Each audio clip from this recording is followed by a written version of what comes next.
available for rent at the post office. To find out how to get one, you can visit your local post office and someone at the retail counter can walk you through the steps. Or you can go online at USPS.com. Keep in mind there are different sizes of P.O. boxes, extra small to extra large, and they even have a parcel locker for big packages. And many post offices allow 24-hour access, that's day or night. So what are some of the benefits of renting a P.O. box? For Benjamin Fairbank, is being able to skip the process of an address change. Well, I knew I was only going to be living in San Antonio for a fairly short time, and it seemed like a practical way to get my mail. But as you can guess, mail security is the main benefit. Robert Wood says seeing a neighbor's mailbox targeted was enough for him. I saw a neighbor have his mail taken out of his mailbox. Security is everything, you know. You haven't.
Live from KSAT 12, Good Morning San Antonio starts right now. Hey there, good morning everyone. It is 6 a.m. on Saturday, October 25th, and now you can see behind us, there's a lot of rain, a lot of wonderful rain that's coming through. Rain continuing from what we saw overnight. Pretty much overnight, it was just steady rainfall for San Antonio. Now, there were a couple of areas that have been reporting damage. Northern Comal County, potential tornado there, and then in Pleasanton overnight, there was some hail too. Now, right now in San Antonio, we're seeing rain kind of move back in. This is a swath of rainfall, heavy rain for the most part, moving into the Alamo City here. You can see the pockets of heavy rain inside of 410, inside of 1604, SeaWorld area, John Jay High School area, Leon Valley. All coming in from the west here with some of the heaviest of the rain falling near Sabinal, Dehennis, and Hondo, perhaps even some small hail near Sabinal at the moment. But as I mentioned, this is really just some good rain for the Alamo City. It's causing some headaches out there if you're driving early this morning, so you really do want to use caution. There's a couple of things that we've got to talk about. I want to mention right off the bat, here's a look at today's storms. Morning, about 60% coverage. What you're seeing out there right now, more widespread rainfall. We're going to have a break in the midday with only a small chance for rain. And then in the afternoon, a slightly higher chance, 40% chance. With any storms, we do have to monitor for street flooding, gusty winds, and yes, even some isolated hail.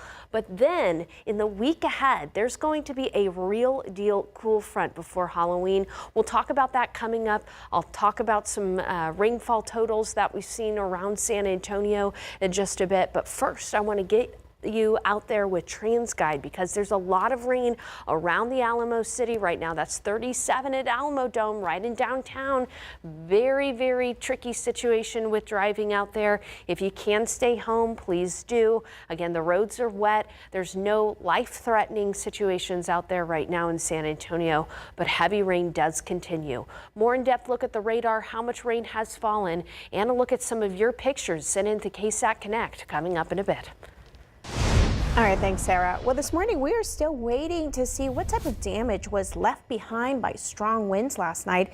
We sent a crew out to Comal County along FM 306, not far from Canyon Lake High School. Our Avery Everett tells us what she was able to find.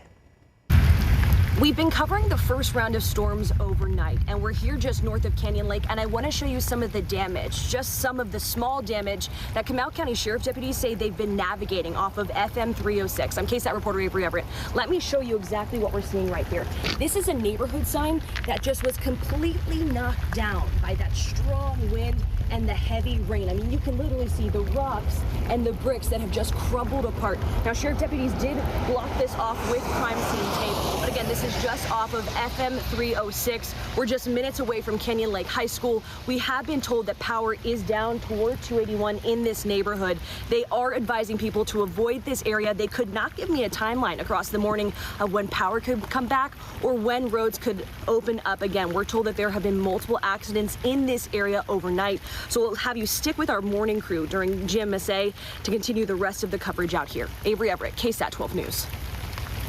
All right, thanks so much, Avery. And here's a better look at some of the rain that hit the San Antonio area overnight and what our viewers sent us on KSAT Connect. Take a look. We have some viewers of some pictures of a rain. It looks like a lot of rain that's falling out there. We also have some video of a house fire in Bernie in Lasso Falls. Now, we are still searching right now to find out exactly, what authorities are trying to figure out what caused that fire, but we are definitely going to keep you looped in on that. And look at the storm damage that fell in New Braunfels. Again, a lot of rain that fell overnight. And this morning, we're also taking a look at some of the power outages that we are monitoring out in the CPS area. So far, there are 35 active outages, a total of 1,000 customers that are affected, and that's actually down from just about 10 minutes ago when we checked. This is something that we are monitoring throughout the area. This affects all of the CPS customers that are in our viewing area in the San Antonio Bexar County area. Okay, right now our Devin Karp is on the way to see more of the damage left in Comal County. Devin, what can you tell us out there?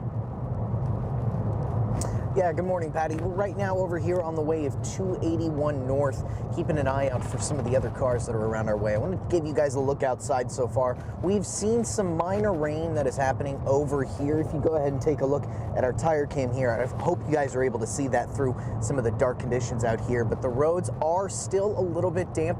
We're headed near that area. We're still about 15 minutes out from where Avery Everett was speaking earlier about, so we can make sure that we see exactly some of the damage that we're talking about from some of this area. But in the meantime, though, according to bearfloods.org, there are a few spots in San Antonio where some of the high waters are getting in the way of some of your roadways. There's some of the usual suspects. You can always go to bearfloods.org to see that list yourself. But so far, folks, if you don't have to be out and about this morning, we would recommend not doing so. We're going to keep you guys updated with everything you need.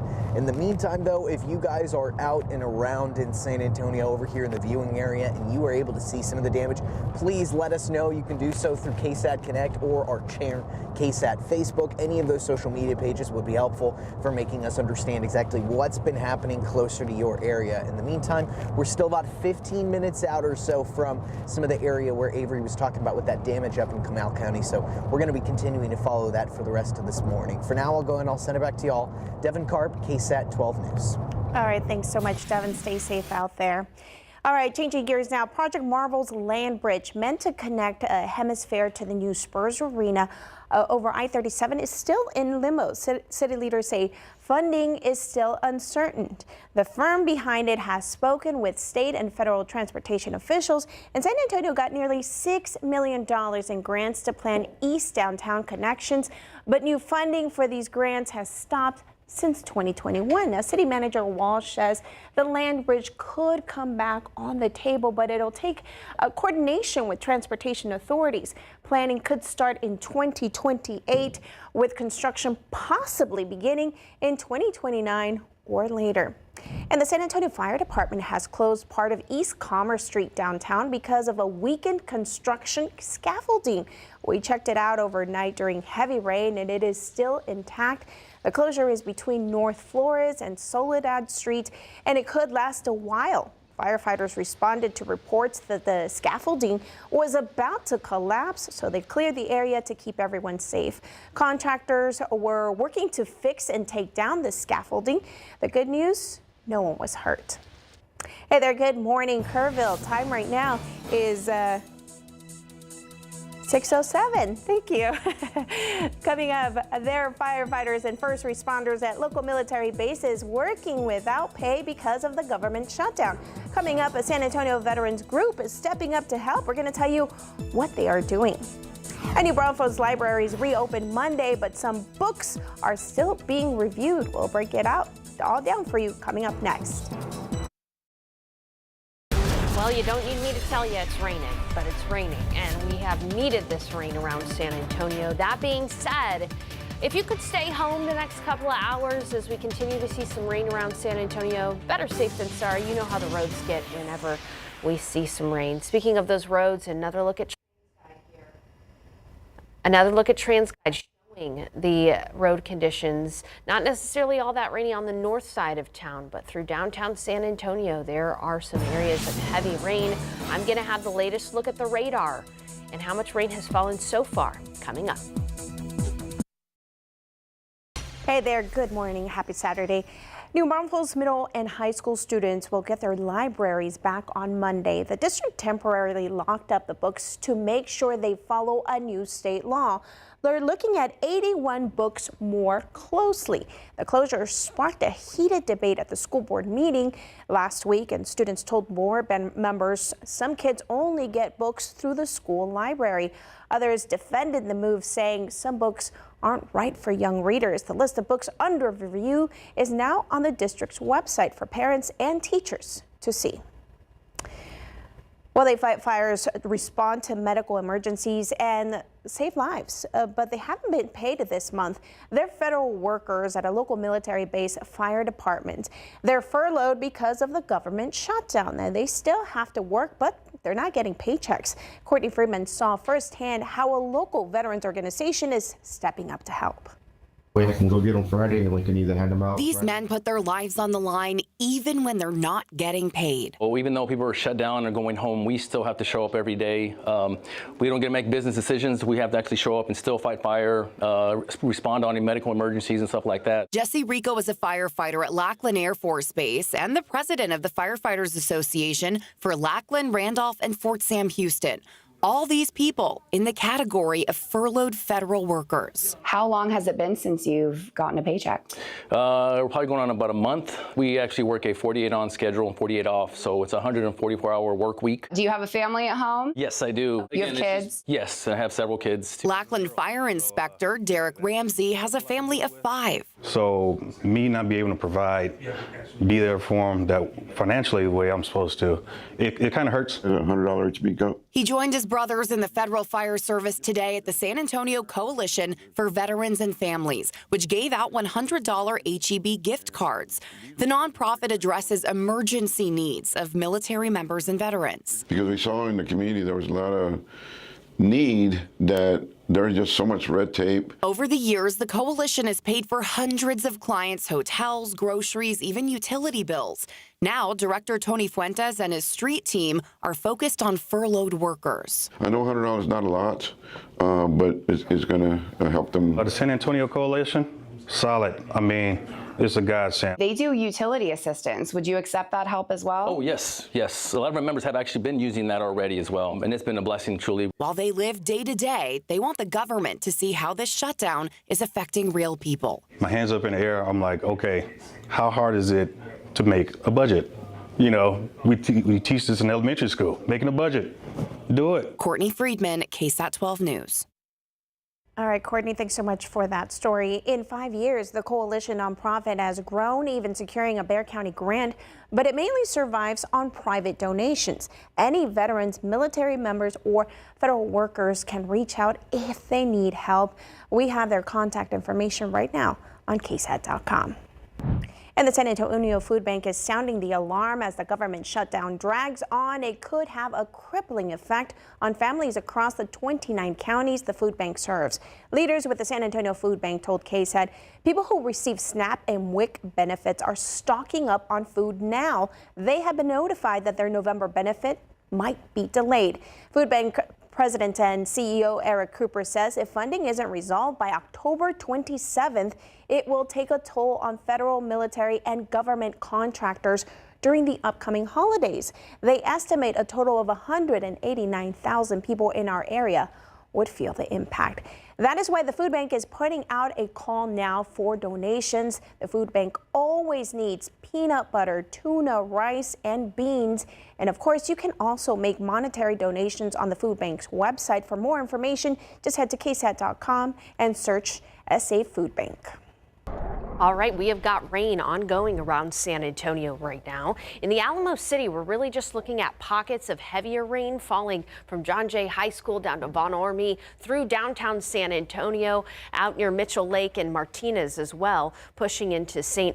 Hedwig. Now, out in the northern part of the county, we're seeing a bit of a break from the rain. Just some light rain from Leon Springs out toward Bulverde. There is some heavier rain and even potentially, I would say, some very small hail falling near Dehennis, Hondo, and Castroville. So these purple colors here could be some small hail, some pretty loud small hail, non-damaging hail, but hail nonetheless. So out in Dehennis, Hondo, Castroville, bit loud. This is moving to the east at about 40 miles per hour.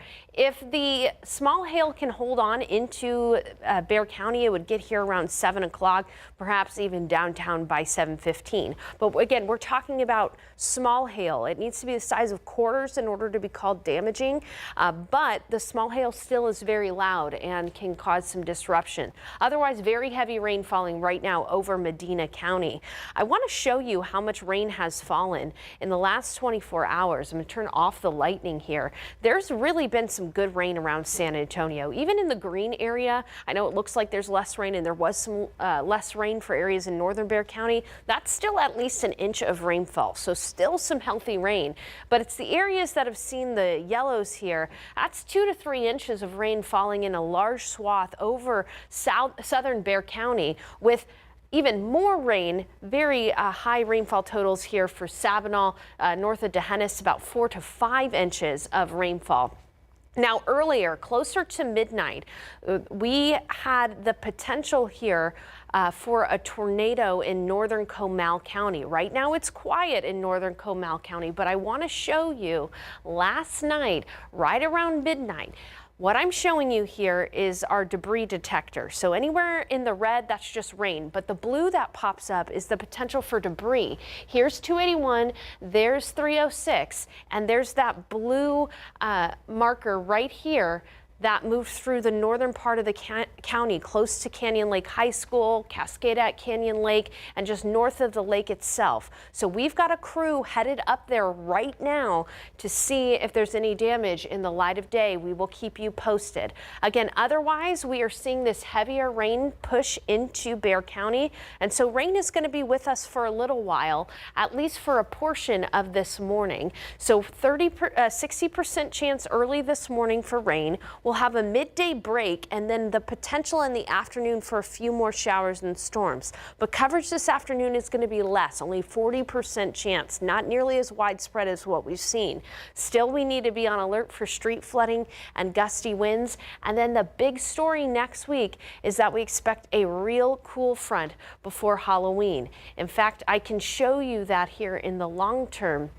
We're going to be watching out in the Pacific Northwest as a low pressure system pulls cooler air in. It's still going to be warm tomorrow, warm on Monday rather, and then Tuesday that front moves through and allows for cooler air to filter in from the north. It's actually going to feel like fall finally after a very warm October for us. So take a look at these temperatures. Again, notice we finally see mornings fall into the 50s, afternoons into the 70s. So a really beautiful forecast for us beyond today's rain. Tomorrow is going to be a nice day to round out your weekend. We'll be looking at afternoon right near 85, then 90 on Monday, and then that front moves through.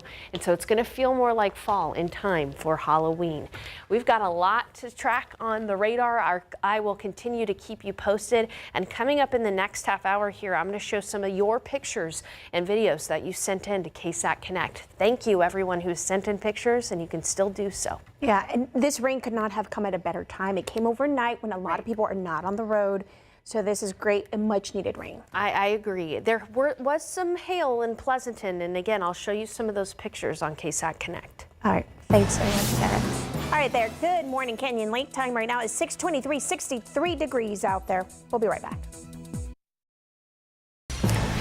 Hey there, good morning. Bernie, you're watching GMSA Weekends. Time right now, 6:20, 63 degrees out there. Bail reform is on the ballot with new laws aimed at keeping dangerous offenders behind bars. We'll break down what that means for Bexar County ahead. Plus, the rain might have woken you up last night. Our Devin Karp is going to show us some of the damage it caused in surrounding areas. Hi there, good morning. It is 6:30 on this Saturday, October 25th. A lot of rain behind us. This is a very active radar this morning. You know, it has been a dry and hot October, and so we are thankful for the rain in San Antonio. For the most part in the Alamo City, it's been pretty unproblematic. Now, there have been some reports of damage in northern Comal County. At the time, there was a tornado warning. No tornado warning right now. And we've had some reports of some hail down in Pleasanton from earlier in the overnight hours. But this is what we've got right now. Just some heavy rain pushing into San Antonio from Medina County. Heaviest falling right near Hondo and Castroville. Heavier rain falling on the west side of town right now. So we're talking about Lacoste area. And then in San Antonio itself, we've got some of the heaviest rain falling on the south side. So Southtown area, Brackenridge High School, Columbia Heights, these areas getting some good rain. East Central High School, Seguin getting some good rain overnight. Right now, though, that rain is falling near Zool. For the most part, things are fairly quiet for northern Bexar County and up into the hill country. I want to go ahead and show you, though, that we do expect at least some more rain through about 8 o'clock. Well, about a 70% chance. Then as we head into the midday hours, we're going to catch a break of the rain. So during the midday, relatively quiet. And then once again in the afternoon, after 3 p.m., a 40% chance for a few more strong storms. So not nearly as widespread as what we've seen this morning and overnight. Only a 40% chance, but the potential is there for additional strong storms. We will be keeping you posted all day. Otherwise, a high temperature of 80 degrees. Back to the radar right now. This is the situation. Some good moderate rain falling over San Antonio at the moment. Coming up, we're going to take a look at some of your pictures that you sent in through KSAT Connect, and I'll have the latest on a cool front arriving just in time for Halloween. Patty. All right, thanks so much, Sarah. Our Devin Karp is at an active scene in Canyon Lake where we have reports of some down power lines and an accident out there. Hey there, good morning, Devin. What are you seeing? Hey, good morning, Patty. Right now, let's take a look at this over here. I just want to go ahead and show you guys. This is 281 right now and FM 306. It's kind of hard to see here. You can see that it says road closed there in between some of the flashing lights over here. That's going to stop anyone from being able to go directly right here onto 281, specifically because of a downed power line. We saw this earlier in the night as one of the things that was going to keep drivers away from some of the areas, especially around here up in the northern part. But if you go up and then take a look over here, you can see this is one of the downed ones that's over here that's causing that issue. The wire is going across the street so far. We have not seen any active power coming from this area, but still might be a good idea to keep clear. In the meantime, they are keeping people away from this as they're having to go and turn left over there. Go ahead and take a look at the tire cam here. You can see this is what the roads actually look like when it comes to the conditions. It's still pretty damp, even though we're not seeing this active rainfall at the moment. It's something we're going to continue to follow here throughout the morning on GMSA. We're going to be going throughout the area, and we will be continuing this as we stick around. Thank you, Devin. I'm glad you're out there. Could you flip the camera and look at the down power line again? Because the area you are in is the area that was under a tornado warning last night. So it's that area that we have seen some debris signatures and things like that that would suggest, if not a tornado, straight line wind damage, some kind of damage from the storms. That power line coming down is a part of that. This is, again, 281, FM 306, that entire area along 306, which traverses the northern part of Comal County, showed, at least on the radar last night, that there was the potential there for a tornado. So very interested in what you will find as the light of the day happens, and just keep us posted. Thank you again for being out there, Devin, and we look forward to what you have for the rest of the morning. All right, let's take a look at TransGuide right now. That is at 1604 Redland Road. We are seeing again those wet road conditions. I-35 at Eisenhower. It is still dark, so there's still a potential that you could be driving maybe too quickly and come upon a puddle that could cause you to possibly have a small fender bender. So you want to be careful out there this morning. Drive safely. Not a lot of people on the road this morning, but still, this is a time when we all need to be on alert, driving a little slower than usual. Let's also take a look at the power outages. Right now, 37 outages reported by the CPS Energy power outage. About 2,400 customers that are impacted right now. And that means, you know, a lot of you guys might be coming up this morning and your clocks are flashing. That could just mean that you had a little outage overnight. But of course, we're going to continue to stay on top of this, keeping an eye on those numbers and bringing more updates throughout the morning. And we just wrapped up a week of early voting here in San Antonio.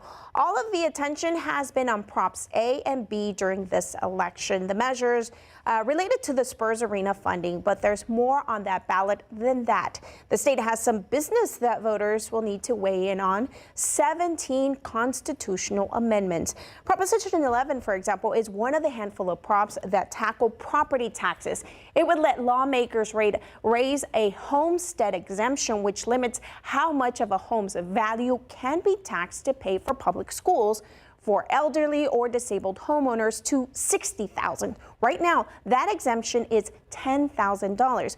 We have a full breakdown of all the amendment propositions, sample ballots, and information on when and where you can vote at ksat.com/vote. Early voting runs through October 31st. And remember that Election Day is November 4th. And bail reform is also on the ballot. The new legislation recently passed by state lawmakers made changes, but some of those require voter approval, so bail reform is one of 16 amendments you can vote on.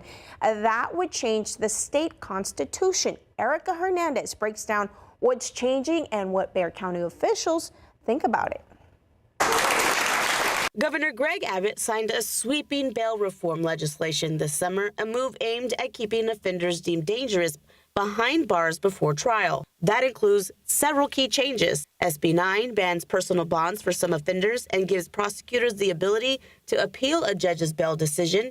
SB 40 blocks funding for nonprofits that post bail. HB 75 adds transparency, requiring magistrate judges explaining in writing why they grant or deny bail. The idea of transparency regarding bail decisions is always a good thing. Senior Bexar County District Court Judge Ron Rangel, for the most part, is okay with the changes, but also says a lot of it will lie with the district attorney's office. Prosecutors must present strong arguments when a defendant poses a serious threat. The concept of folks that are a serious threat to society, having the ability for prosecutors to prevent that type of evidence to keep somebody from getting bail is not necessarily a bad thing. So as long as the DA's office does their job in providing these sorts of folks to the judges, then the judges can do their role. Another piece of this bail reform package is Senate Joint Resolution 5. This would expand the list of offenses that bail can be denied for, such as murder, aggravated sexual assault. But because it's a change to the Constitution, it'll be up to the voters to decide when it's put on a ballot in November. Bexar County Sheriff Javier Salazar says the goal is safety, but it could have side effects. Yes, we all want to lock away dangerous criminals, right? No debate on that as far as I'm concerned. But also realize that it comes with a price tag attached to it, and we've also got to be cognizant of that. Besides the resolution, most of the new changes went into effect on September 1st. Voters now decide on the constitutional changes. Erica Hernandez, KSAT 12 News. All right, time right now, 6:39. San Antonio is preparing to challenge Governor Greg Abbott's order to remove rainbow crosswalks in Texas with support from the LGBTQ+ advisory board. The city plans to file an exemption to the governor's directive, which calls for all art conveying social, political, or ideological messages to be removed from roadways. The governor says this is to keep distractions off the roads for drivers. TxDOT then sent a letter to the city ordering the removal of the North Main Avenue rainbow crosswalks or face possible loss of state funding. Now, KSAT sat down with Mayor Gina Ortiz-Jones to get a deeper insight into the impact that could come to our community over this. I think we've got to be smart, though, and make sure, because again, I am cognizant of the world of hurt that could come to our community in terms of retribution. And so again, we have to focus on what is going to serve the most people, not just make us feel good. Yeah. Right. You're talking about that retribution. The governor's saying that if crosswalks with what he called political ideologies are not removed, that funding could be withheld. Right. We are already dealing with a time in which federal funding, I know the city's having conversations about that possibly being withheld. So you're saying it's not worth it right now? I, in my mind, think we've got bigger battles to fight. Now, listen, Jones says she's not optimistic that the city will be granted the exception. The next LGBTQ+ advisory board meeting is on November 17th. Jones also said supporting local LGBTQ+ businesses is another way to support the community. She said some of those businesses can be found on the city's LGBTQ+ Chamber of Commerce website. And good news for women dealing with hot flashes from menopause. The FDA just approved a new drug called Linquit that you can take once a day. What makes it different? Well, it does not use hormones. Instead, it blocks brain chemicals that cause those symptoms. Over 80% of women go through hot flashes. The new drug is set to cut symptoms after 12 weeks. It's set to hit the U.S. market this November, and it's only the second non-hormonal drug approved to target this brain pathway. Hey there, good morning, Comal County. Your time right now is 6:41, 63 degrees out there. Crime is rising on the Southside and business owners are speaking out. We're heading to La Sorpresa and Lord's Barbershop to hear what they've been dealing with. Stay with us. All right, San Antonio is still getting rain from some overnight showers and storms lingering into the morning hours here. For the most part, this is just good rain that we need in San Antonio. Let's go ahead and take a look outside with TransGuide. You'll be able to see that on some of those roadways there are some issues. So please use caution on the roads. You know what it's like when people drive in San Antonio with the rain. Be very, very careful. Give yourself some extra time and space to get to where you need to go. I'll be back with a look at radar, and then we're talking about a real deal cool front. Mornings in the 50s later on this week. Time right now at 6:48. Crime has been a recent problem for a group of Southside businesses.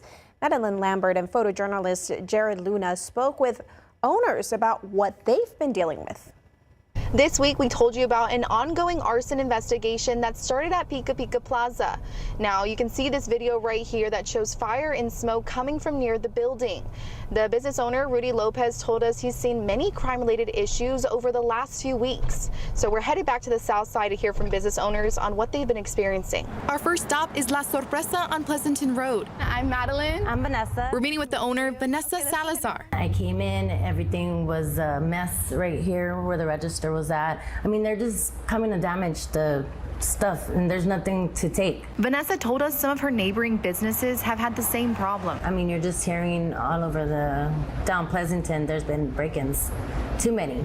And it's like, well, why are we hearing more break-ins down Pleasanton? What are they doing? They're not doing anything. So we're gonna try Lord's Barbershop to see if anyone has any information. Come on.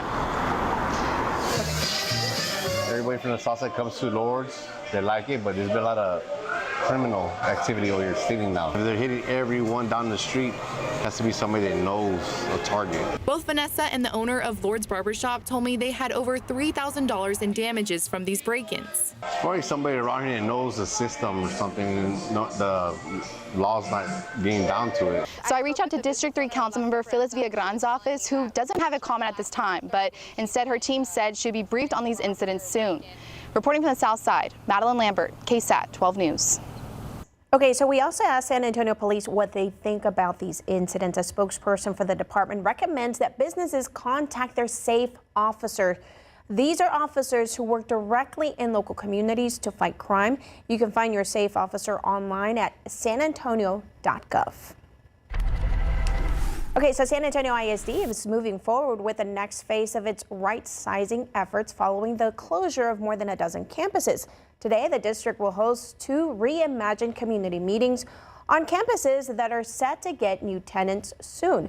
In September, the district put out a call for businesses to answer its request for proposal. During the community meetings, people will have a chance to tour the facilities, hear the presentation from organizations being considered, and of course, ask questions. And this weekend, Animal Care Services is hosting its Dogtober, a pet adoption festival. Today, the festival runs from 11 a.m. to 6 p.m. And on Sunday, it's going to be from noon to 5 p.m.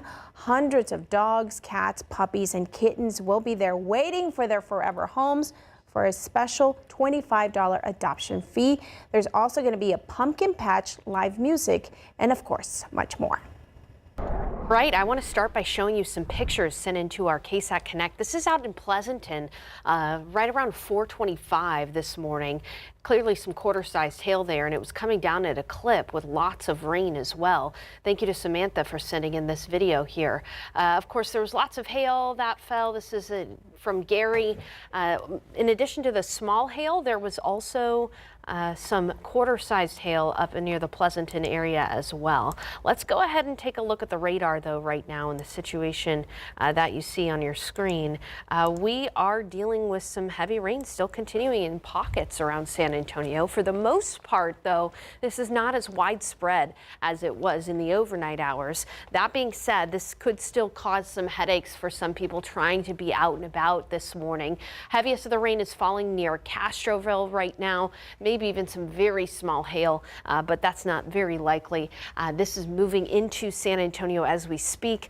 Downtown San Antonio getting some moderate rain, gusty winds too, maybe up to about 40-mile-per-hour wind gusts. That's definitely noticeable. And then we're having a bit of a break in the rain on the north side of Bexar County, and in the hill country it's fairly quiet at the moment. But overnight, we had such good rain. Of course, there was that hail in Pleasanton, and even there was a tornado warning in northern Comal County that we're continuing to check in on.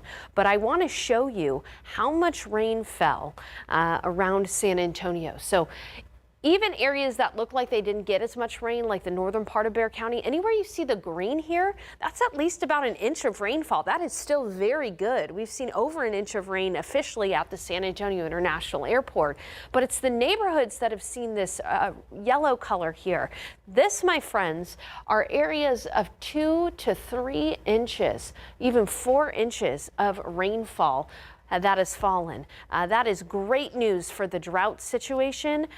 Even north of Hondo, about 4.5 inches of rain. So keep this in mind. Again, southern Bexar County, southern Medina County getting the majority of the rain, while most of us have seen at least an inch. So when we compare that to the drought situation, again, southern Medina County, southern Bexar County, northern Atascosa County, southern Medina County, all getting 2 to 3 to even 4 inches of rain. This is going to help out our drought situation for sure around San Antonio. So some great news there. Now, that being said, as we look at your KSAT 12-hour forecast, a good chance for higher rain through about 8 o'clock. And then we're going to have a break in the midday hours. Only a 20% chance for a stray shower. Temperatures will be in the 70s today. It's going to be lovely. And then later on the afternoon, after 3 p.m., we see a 40% coverage of rain. So not as widespread as what we saw overnight and this morning, but still the potential is there for some additional storms, some of which could be strong or severe. So we have to watch that carefully, and we will keep you posted. This is all a part of a much larger system that has brought some much needed rain to Texas from Del Rio, which got over 2 inches of rain. That is impressive because so far this entire year, Del Rio has only seen 4.5 inches of rain. So good to see that rain in Del Rio, all the way out to Houston, up toward Dallas, all because of that low pressure system. And then here's the thing, the good news, we get a real deal cool front in the week ahead. It will be warm tomorrow with a high of 85, pleasant, no rain tomorrow, no rain on Monday, 90. Then that front moves through and we see temperatures feel like fall. Mornings in the 50s, afternoons in the 70s, a very nice looking front. And another way for us to watch that is by looking at the 7-day forecast. You can see, again, it is going to be pretty nice by the time Halloween rolls around. We'll be looking at mornings in the 50s, afternoons near 80 degrees. And I would say probably on Halloween, right around the time of trick-or-treating, gorgeous. Yeah. In the 70s with low humidity. Absolutely beautiful. And just yesterday, before that storm moved in, it was so nice and cool, that wind, that breeze, perfect weekend. My grass is so brown and crunchy. I am looking forward to seeing that turn around here with all this rain we saw. Gonna have to mow the lawn soon. Thank you everybody for sending in your pictures on KSAT Connect. Please continue to do so. We love to show them on air and online. All right, thanks so much, Sarah. Time right now is 6:56, 64 degrees out there. We'll be right back.